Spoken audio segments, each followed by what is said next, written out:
BRS party అధికారంలోకి వచ్చిన తర్వాత 2014 నుంచి 2023 వరకు కూడా బీజేపీ ప్రతి ఏటా సెప్టెంబర్ 17న ఒక డిమాండ్ చేసేసారు, మీరు తెలంగాణ విమోచన దినోత్సవాన్ని అధికారికంగా నిర్వహించండి అని చెప్పి. సో మరి ఎంఐఎం మెప్పు కోసమో వాళ్ళతో ఉన్న సాన్నిహిత్యం పోగొట్టుకోవడం ఇష్టం లేకనో వాట్ ఎవర్ ఏదైనా కానీ తెలంగాణ కేసీఆర్ గవర్నమెంట్ ఎప్పుడు అధికారికంగా నిర్వహించాల. ఇప్పుడు కేంద్ర ప్రభుత్వం ఒక నిర్ణయం తీసుకుంది సార్, అధికారికంగా నిర్వహించాలి తెలంగాణ విమోచన దినోత్సవాన్ని అని చెప్పేసి. వ్యూహం ఏంటి? మీరు చెప్పేది తప్పది. ఎప్పుడు లాస్ట్ ఇయర్ చేశారు అధికారికంగానే. లాస్ట్ ఇయర్ అధికారికంగానే నేషనల్ యూనిటీ డే, జాతీయ సమైక్యతా దినంగా సెప్టెంబర్ 15 జరిపారు. ఈవెన్ ఎంఐఎం కూడా జరిపింది. రాష్ట్ర ప్రభుత్వమే కాకుండా ఎంఐఎం కూడా దాని జాతీయ సమైక్యతా దినంగా నిర్వహించింది లాస్ట్ ఇయర్ మాత్రమే. మీరు అంతకుముందు నిజమని మీరు అసలు సెప్టెంబర్ 17 ఏంటి హిస్టరీలో, భారతదేశ తెలంగాణ చరిత్రలో, హైదరాబాద్ చరిత్రలో దాని ప్రాధాన్యత మనకు అర్థం కావాలి. ఇప్పుడు హైదరాబాద్ స్టేట్ అంటే కేవలం తెలంగాణే కాదు, it includes some parts of Karnataka and some parts of Maharashtra. ఇది హైదరాబాద్ స్టేట్గా నైజాం పాలనలో ఉండే. 1947 ఆగస్టు 15న భారతదేశానికి స్వాతంత్రం వచ్చింది. సో వారికి స్వాతంత్రం వచ్చిన భారతదేశ ప్రజలందరికీ స్వాతంత్రం వచ్చింది, కానీ తెలంగాణ గడ్డపైన హైదరాబాద్ రాష్ట్రంలో ఉన్న ప్రజలకు స్వాతంత్రం రాలే. త్రివర్ణ పతాకాన్ని ఎగరవేసుకోవడం అవకాశం రాలే.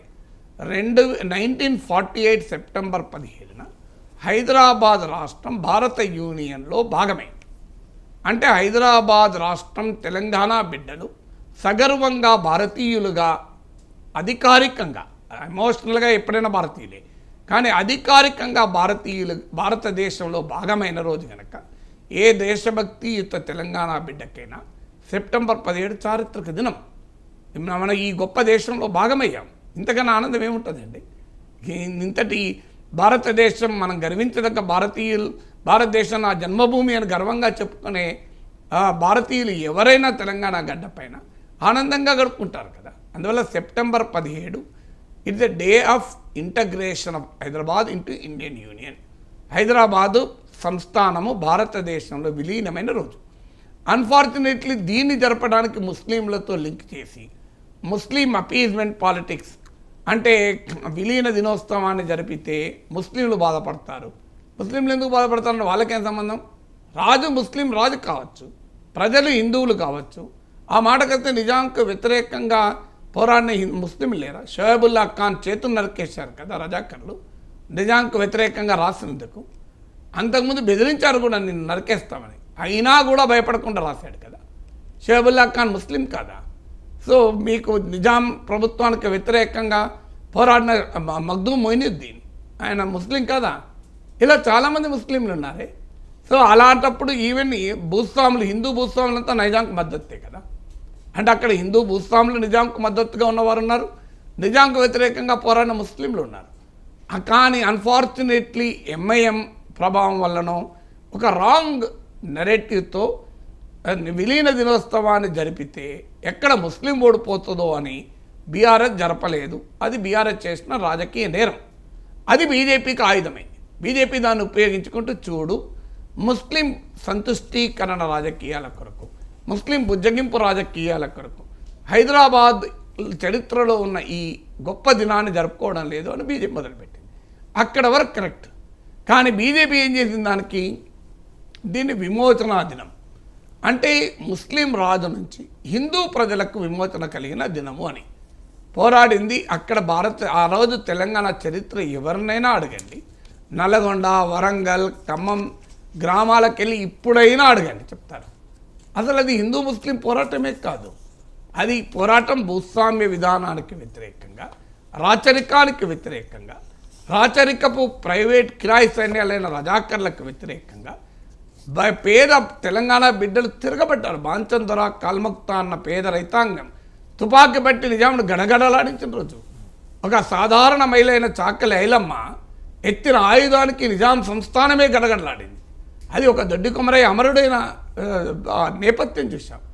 అందుకే బండెనక బండి కట్టి 16 బండ్లు కట్టి ఏ బండిలో వస్తావు కొడుక నైజాము సర్కరోడా చుట్టుముట్టు సూర్యపేట నటనడమా నల్లగొండ గోల్కొండ కిలా కింద నీ గోరి కడతాం కొడుకో నైజాము సర్కరోడా అని తెలంగాణ ప్రజలు పాడుకున్న పాట కదా అది. దాన్ని ఏదో హిందూ ముస్లిం ఇష్యూగా మార్చి అదొక భూమి కొరకు, భుక్తి కొరకు, వెట్టి నుంచి విముక్తి కొరకు జరిగిన ఒక మహత్తర పోరాటం అది.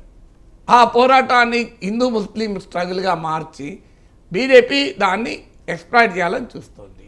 బీఆర్ఎస్ లాంటి పార్టీలు అనుసరించినటువంటి ఒక రాజకీయ వైఖరి బీజేపీకి ఆయుధమైంది. వాస్తవంగా మీరు తెలంగాణ సాయుధ రైతాంగ పోరాటంలో పాల్గొన్న నాయకులు ఎవరైనా బీజేపీలో ఉన్నారా నాకు లెక్కలు తీయండి.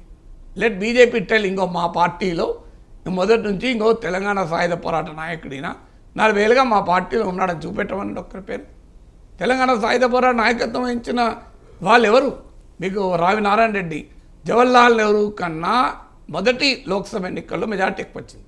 నెహ్రూను మించిన మెజారిటీ సాధించిన కమ్యూనిస్టు యోధుడు భీమిరెడ్డి నరసింహారెడ్డి. ఆయన సిపిఎం ఎంపీగా అనేక సార్లు ఉన్నాడు. మల్లు స్వరాజ్యం తుంగతుర్తి సిపిఎం ఎమ్మెల్యేగా ఉన్నాడు. చనిపోయేంత వరకు సిపిఎం కేంద్ర కమిటీ సభ్యుడు బద్దం ఎల్లారెడ్డి. సో వీళ్ళంతా కమ్యూనిస్ట్ నేతలుగానే ఉన్నారు కదా. కొంతమంది పార్టీ మారచ్చు, సిహెచ్ రాజేశ్వరరావు లాంటి వాళ్ళు తర్వాత వేరే పార్టీలకు వెళ్ళొచ్చు. బట్ స్టిల్ బీజేపీలో మాత్రం వెళ్ళలేరు. సో బీజేపీలో మాత్రం తెలంగాణ సాయుధ రైతాంగ పోరాటంలో, రజాకర్ల వ్యతిరేక ఉద్యమంలో, నిజాం వ్యతిరేక పోరాటంలో ప్రముఖ పాత్ర పోషించిన ఒక్క నాయకుడు లేడు. ఆ రోజు నిజాంకు వ్యతిరేకంగా కమ్యూనిస్టుల నాయకత్వంలో తెలంగాణ సాయుధ రైతాంగ పోరాటం జరిగింది. స్టేట్ కాంగ్రెస్ పోరాడింది. ఈవెన్ ఆర్య సమాజ్ పోరాడింది. ఆర్య సమాజ్ కూడా రోల్ ఉంది రజాకర్ వ్యతిరేక పోరాటంలో. కానీ అసలు బీజేపీకి కానీ ఆర్ఎస్ఎస్ కానీ రోల్ లేదు. ఇది ఫ్యాక్ట్ ఆఫ్ హిస్టరీ కదా. సో దీన్ని హిందూ ముస్లిం పోరాటంగా మార్చి దీన్ని ఒక మతపరమైన అంశంగా ప్రజెంట్ చేసి, ఎందుకంటే 50 ఏళ్ల కిందటి చరిత్ర కదా, 70 ఏళ్ల కింద చరిత్ర కదా, ఈ తరానికి తెలియదు కనుక మేము రజాకర్ ఫైల్స్ అని సినిమాలు తీసి దాన్ని ఇంకో రూపంలో చూపెడదామనే ప్రయత్నం జరుగుతుంది. అన్ఫార్చునేట్లీ ఆ ప్రయత్నం నమ్మేవాళ్ళు ఉండవచ్చు. కానీ నల్లగొండ తెలంగాణ గ్రామాలకు వెళ్ళండి. తెలంగాణలో మీరు చెట్టును అడిగినా, పుట్టను అడిగినా, ఆకును అడిగినా, పిట్టను అడిగినా చెప్తుంది ఈ కథ. అంత పాపులర్ తెలంగాణలో.